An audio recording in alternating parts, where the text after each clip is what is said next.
It is Locked on Jazz for the 2nd of May. We begin the series on what went wrong with the Utah Jazz. We're starting with expectations. Is it possible the Utah Jazz actually didn't underachieve? It's all coming up on today's edition of Locked on Jazz. Pow. You are Locked on Jazz, your daily podcast on the Utah Jazz. Part of the Locked On Podcast Network, your team every day. How are you? I'm David Locke, radio voice of the Utah Jazz, Jazz NBA insider. This is Locked on Jazz, your daily podcast on the Utah Jazz, giving you insight, expertise, geeky numbers, and hopefully making it way better to be a Jazz fan each and every day. Thanks very much for making us your first listen. We greatly appreciate that. We are free and available on all platforms. Feel free to comment in this comment section of YouTube as the show's going on. That gives us a great deal. That helps us out a great deal. If you're listening on a podcast player and you have time to review us, we greatly appreciate that as well. Hope everyone had a nice weekend. If you're wondering on me, Friday I sulked. Saturday I skied the morning and biked 60 miles in the afternoon. I might go do the Moab Grand Fondo this weekend. I'm not really ready for it. It's pretty hard, so we'll see. And then yesterday I didn't do a lot. I hung around and chilled with my wife and daughter who are back. So I want to start a series here in which what we're going to do is kind of go through theories of what happened during the season and what may have gone wrong during the season. And the concept, really more than anything else, is that I think you have to diagnose what took place before you can make the next moves. So, and I apologize for those of you who had got the hiccup this morning. We had a little tiny hiccup. So I hope that didn't derail you catching the beginning show. You haven't missed much if you tune in right now. So the first thing I think we have to do is kind of really try to figure out, diagnose before I'm trading Donovan, I'm trading Rudy. Where did it go wrong? Was our offense that was number one in the league false? Was our defense that slipped exposed? Is our lack of filling out the roster around our stars the problem? Are our stars not as good as we think they are? Is our coaching staff not as good as we think they are? Did our front office make too many draft misses or trades? Whatever it might be, we have to figure out what that is to be able to, I think, analyze and figure out what's how to make the move. And so the first premise I want to throw out there is a little surprising, I think, and very different than what we talked about all year. A thought that I had off all season, and I shared it on Friday. And frankly, if you'd listened throughout the year, I kind of alluded to it every now and then. And this one's really counterintuitive. And you don't have to buy these. Like in the comment section, I want you to be putting in, I don't buy this at all. Or, wow, hadn't thought about that. That's interesting. Is there a chance the Jazz actually didn't underachieve? And that the COVID season was an anomaly that led to a false expectation. And the reason I say this is if you look back at the Jazz over the last 6 seasons, with Gordon Hayward and Rudy Gobert, they win 51 games. They have a 62% winning percentage. And then the next year, they add Donovan and still have Rudy as the core, and they win 59% of their games. And then they get a little better, and they win 61% of your games. And then they win 61% of the games again. And then out of nowhere, they win 72, and then they win 60% of the games. So if you looked at a team and they went 62, 59, 61, 61, 72, 60, which would be the one that you would say, oh, that's the outlier, right? That's the outlier.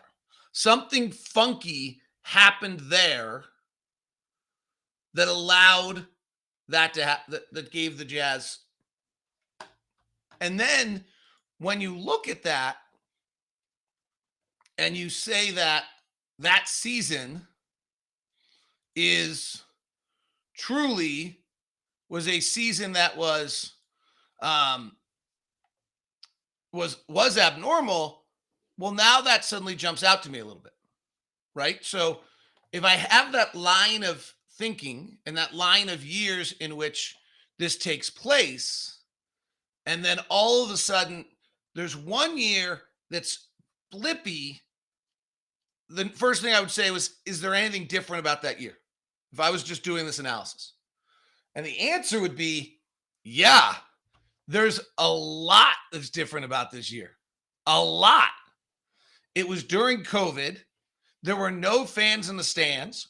Teams weren't practicing. I've shared this before, but I'll share it again. The way practice worked a year ago was that if you wanted to practice, shoot around or practice on a home game, every player had to come in, test, wait for the test results, then you got on the floor. And if you were playing that day, so it was a shoot around, you had to redo that again before you went to the arena or at the arena. So the means was, if you were going to have a 10 o'clock shoot around in the morning, every single one of your players probably had to start getting there like 8:30 or so to get tested and then sit around for an hour, supposedly social distanced and not interacting. If you were on the road, so if you're in, let's call it Cleveland, and you want to go to the arena, which is a blink of an eye away, takes 3 minutes, you would have to go get tested. Everyone would have to come down at the hotel in the morning, get tested. All the tests would be taken. They couldn't all take them at times. Because you couldn't get together as a group. Shipped out to the testing facility, which would probably be outside the city somewhere. It's called 30 minutes. Wait for all the results to come back. Then you could get in the bus. Then you could go. That would be the easiest of all scenarios. But again, if you're shooting around at 10 or 11, everyone's got to come down at 9. Testing's got to be done by 10:15. Testings gets driven out. Actually, back that up, right? And so the impact of that was that most teams didn't practice and most teams didn't shoot around. And so, whereas the Utah Jazz found a way with the continuity that they had on their roster that they held together from the year prior, which is a smart move by the front office, to excel. They found a way to be able to have meetings that were legal. You could have groups of like 2 or 3. They did a lot of coaching on Zoom. The coaching staff of the Jazz decided to view that as an opportunity, not a hindrance. And they went and built a system that basically, I don't think, from my understanding, anybody else in the NBA built. And they vastly overachieved and got the number 1 seed and set our new expectation for this group that that's where we were supposed to be. Is there a chance that misled us, misled all the front office, misled the coaching staff, the players and their self-expectations in a way that led to most of the problems of the season? Any internal stuff, any frustration, any energy around the mojo around the team made the playoff failure of the Clippers so painful that it lingered. We'll talk about it. There also might have been some basketball things that year that led the Jazz to do some things differently that the rest of the league didn't react to, that in turn that got also led to a false pretense. So hypothesis 1, and these you don't have to buy these. They're just ideas. And you can talk about in the chat room, whether in the YouTube chat room, you can talk about it or amongst yourselves or at the office. This hypothesis 1 is that the outlier year was actually the COVID season.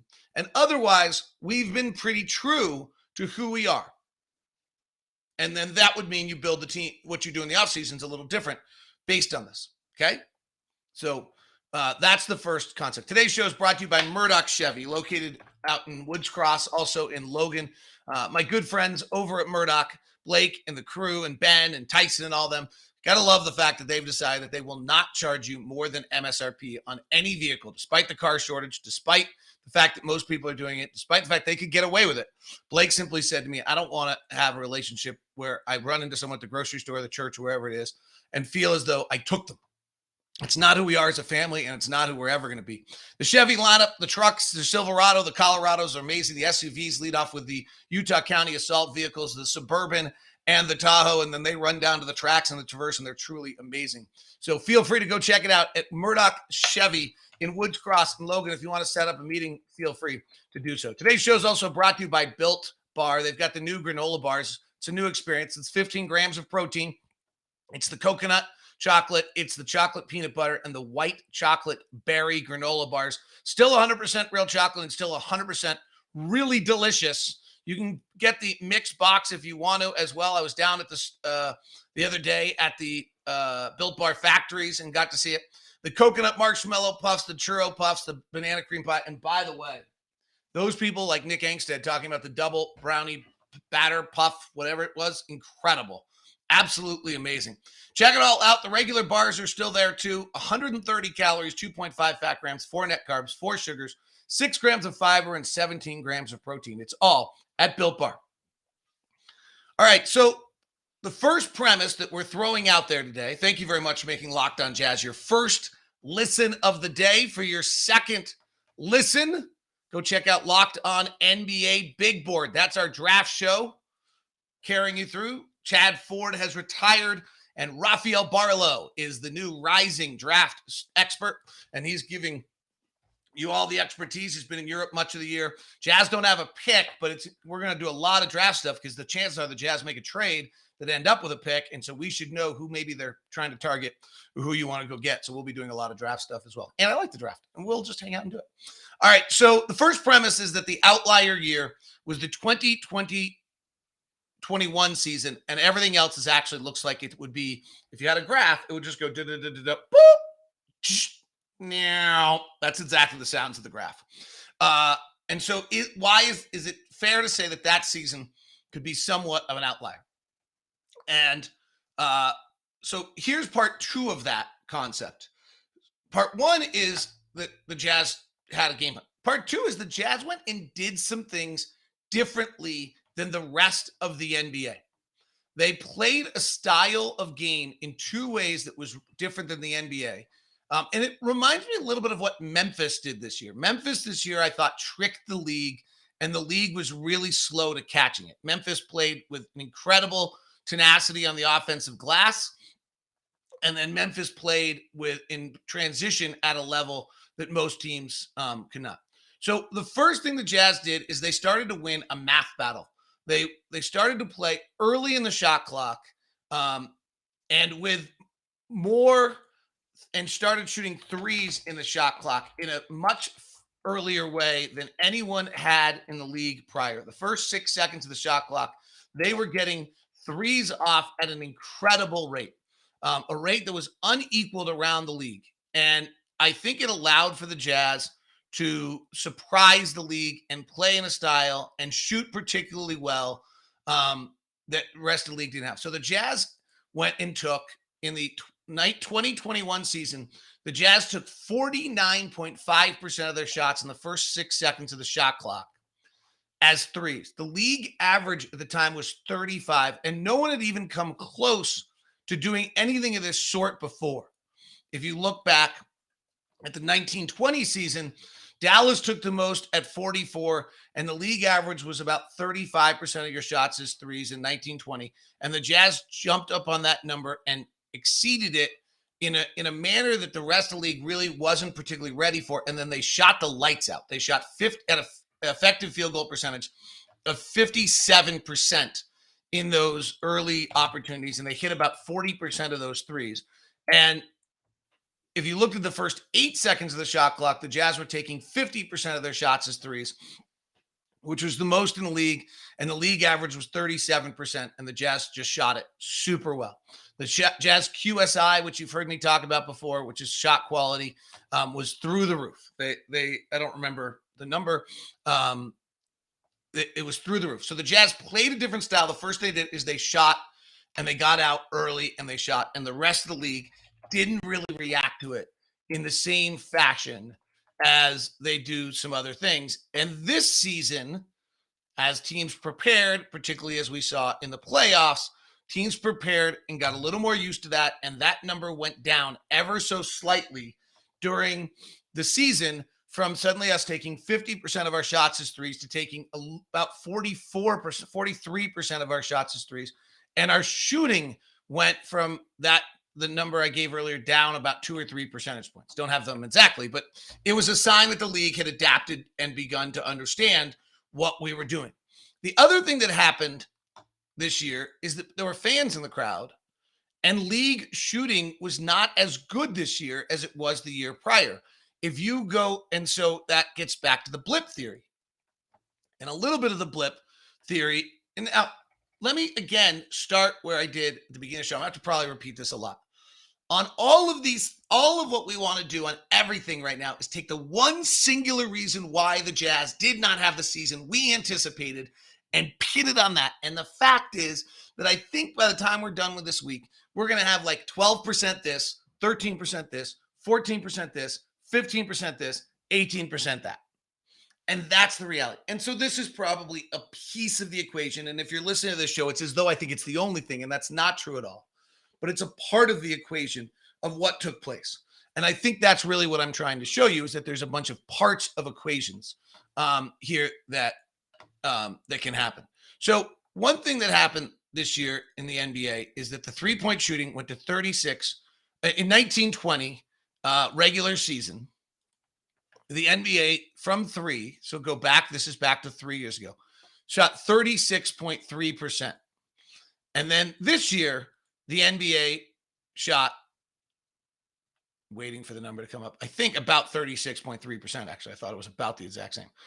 Shot 35.8%. So 36.3, 35.8. If you back it out and you look at the 18-19, look at all these seasons we're talking about, it was 36% in the 18-19 season. And in the 17-18 season, it was 36.7. So it went from 36.7 in 17-18 to 18-19 season, where it went to 36%. So it dropped from 37 to 36. And then it went to 36.3% in the 19-20 season. And then it dropped from our 36.3 to this season.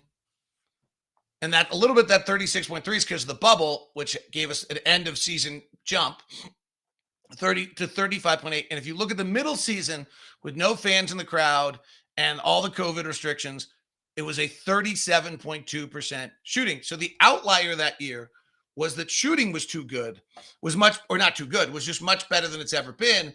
And one of the things where the Jazz as a team and coaching staff and front office had kind of tricked the league was playing this early three-point shooting game and shooting more threes than they've ever shot before, which created part of maybe the blip.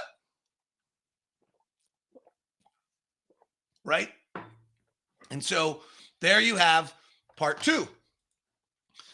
Part three is another thing that the Jazz did, which is that the Jazz, very similar to the Memphis Grizzlies, started offensive rebounding. So we've talked about this plenty of times before. All of these, I don't have like new information. We've touched on most. So if you look at offensive rebounding in like the 2011, 12 years ago, it was at 29%. Okay, team's offensive rebound. Then Doc Rivers won a championship in Boston, and Greg Popovich won championships, and suddenly everyone said you shouldn't offensive rebound. You got to get back in transition. Transition's too important. And offensive rebounding went from 29 to 30%. To the 1920 season, it suddenly dropped all the way down to 25%. A huge, huge drop. And the Jazz said, well, that is a big enough drop, and the offenses are getting better, that offensive rebounds are actually now have flipped on the other side of Moneyball. And So what happened was, because offensive rebounds became so infrequent, they became more important and more valuable. And because offenses went, if you go back and look at the let's go back, 10, 12, 13, 14 years, when this first started, the offensive rating in the league was 107 points per 100 possessions. And by the time we got to the 2021 season, the offenses were 113 points per possession. So suddenly every offensive possession is worth more, and people are offensive rebounding less. And someone went ding, ding, ding, ding, ding. This seems like a really good opportunity. And the Jazz did exactly that. And they took advantage of it with some really interesting numbers. And I'll get to those here in just a second to kind of show you what it did. And then we'll explain, and maybe that'll explain a little bit. Again, this is just a theory. And in the chat room over on YouTube, you can tell me why you think this is a terrible theory. BetOnline.net is your number one choice for all your betting stats, sports info. Find all the latest developments, league reviews, and news, including the year's basketball playoffs and start the Major League Baseball season. BetOnline is your convenient source for all your sports wagering information, for live betting, to playoff, esports, and more. Head to the website today at betonline.net to use your mobile device to learn more about the actions, trends. BetOnline, where the game starts. What do we got tonight? We got the kickoff of the two series. Boy, the games were good yesterday. And we also got all of baseball to take place. If you're a baseball fan, by the way, I am following the entire baseball season based on Locked On Now's, the Locked On Now podcast, which is a recap of every game. It's been kind of fun. Here's the series odds. 76ers are Miami's minus 355 with Embiid's injury. Suns are minus 285. Bucks are now minus 140, so they're now favored. And the Warriors are minus 525, massively favored after their win yesterday. It's all at betonline.net. So the Jazz astutely go and grab the fifth most in the 2021 season. The Jazz kind of start heading toward offensive rebounding, and they grab the fifth most amount of offensive rebounds in a game. They suddenly jump to 27% offensive rebounding. And then what they really do is, off the offensive rebounding, they start throwing up threes. And so the Jazz end up the eighth best team in the league off of what's called a putback, off a live offensive rebound. And they end up in those offensive rebounding opportunities having an offensive rating of 117.5. Oh, that was in the playoffs last year. Let's see, in the regular season. It's not. I knew that number wasn't quite right. So in the regular season, the Jazz in the 2021, last season, sorry, let me pull this back up for you. I had written that down wrong. In the 2020 season, the Jazz, if you look at what they did in their offensive rebounding, is when the rest of the league had suddenly decided that offensive rebounding was not that important. The Jazz jumped the gun on it and said, no, it's down to 25%, as we were just talking about. It's totally worth it. And the Jazz went and became the number 5 offensive rebounding team. And then when you suddenly looked at what that meant, though, is what they did with the offensive rebounds. And again, the league reacts to this. The league kind of figures this out a little bit. But I think maybe the theory is that in the COVID season, they didn't. So if you look at the Jazz off of putbacks, which is according to Clean the Glass, the Jazz got the ninth most points off misses in the season off of field goals that were missed during that season. And they averaged about 112.8 points per on that. And then you go look at what happened this year, and the Jazz still continued to offensive rebound, but they weren't as proficient as being able to get to the threes off of those plays in some of the ways there. They had more points off misses. They were more efficient. They just got it a little less frequently in some of that. They also had, frankly, some transition defense issues during the season. But the Jazz also came up with the number 1 offense in the league this year, largely because of some of these same factors. So this wasn't totally figured out. They just did this better than the rest of the league. They were the number 1 offense in the league. They were the number 5 offensive rebounding team in the league, and they were pretty good on those putbacks in the 2021-22 season. So this one was not as much discovered. You didn't see quite as similar a breakdown as some of those 3 stuff didn't go. And then when we got to the playoffs, obviously teams prepare for it even more.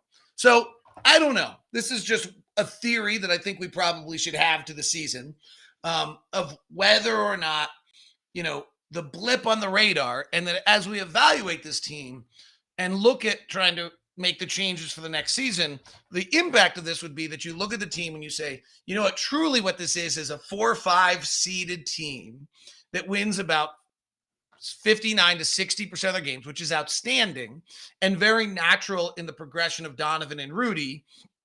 And now you've got to figure out how to add to those pieces or alter this. Or you could decide that you think either Donovan or Rudy is capped at this level. That's the reality of what you can do if they're your best players.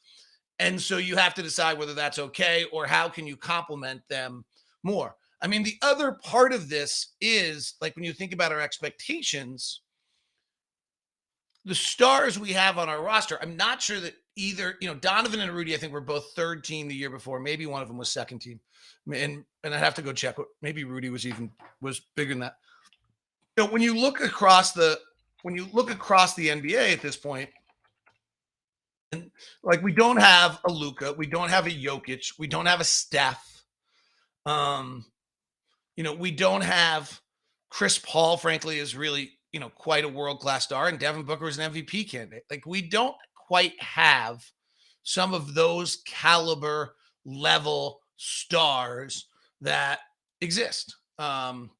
Rudy in 2021 was third team All NBA. We have two guys that are third team All NBA, or they fall on the other side of that. And so maybe that's another one where what we were trying to do is this collective body of talent to propel us to these new heights, which is really something that's almost never been done in the history of the game. And that was another slightly false pretense, is that,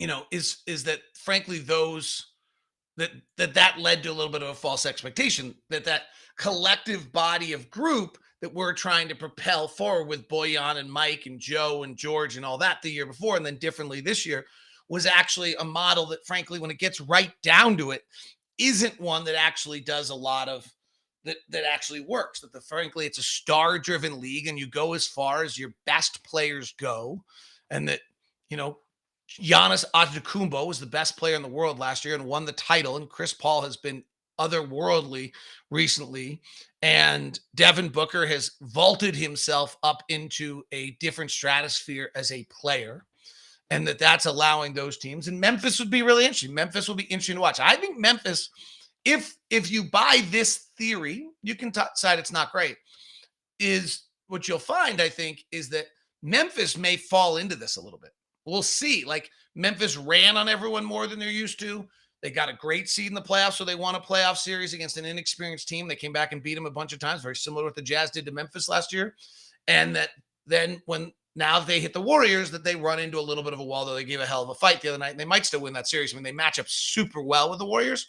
So there's some element to that. And then, so we won a playoff series. Yeah, because we had the seeding, we tricked the league. Favorites win. Like, I don't know if you heard my note on that, but all 8 favorites won last year. The year prior, 7 of the 8 favorites won. The year prior to that was the bubble, 7 of the 8 favorites won. The year before that was non-bubble, and 8 of the 8 favorites won. So in non-bubble seasons, over the last 3 years, there's only been 2 upsets. In the last 5 years, there's only been 4 upsets. And the Jazz over the Thunder were one of them. So the regular season is not something you just dismiss. The regular season actually really tells you an awful lot about where your team is, who they are, and what's going to happen out of them, and how they're going to win. And so the Jazz had this season last year where they made this great run, and they did all these things collectively really, really well, and they tricked the league, and the players played great, and they did all these things, and they got themselves a seed that gave them a win, and then they ran into the Clippers. The other note on that, by the way, is the Jazz had incredible health that year, and they also had incredible and they ran into a lot of teams who are injured. So that there really might be all these little blips, right? Like, so the theory one on the Utah Jazz is that the blip is the out of ordinary item, and that they're actually, the Jazz are on a pretty straight path of being a 60% win team over the last 5 years, 6 years with Rudy Gobert and either Gordon Hayward or Donovan Mitchell. And that what you're trying to build off is a 60% win team and see if you can vault that to the next level, not trying to recreate what happened in the weird COVID season. That's theory one. Put in the comment sections on YouTube what you think, or hit me on Twitter at DLock09 and let me know. This is Locked On Jazz. Back with you tomorrow with another theory on the Jazz season.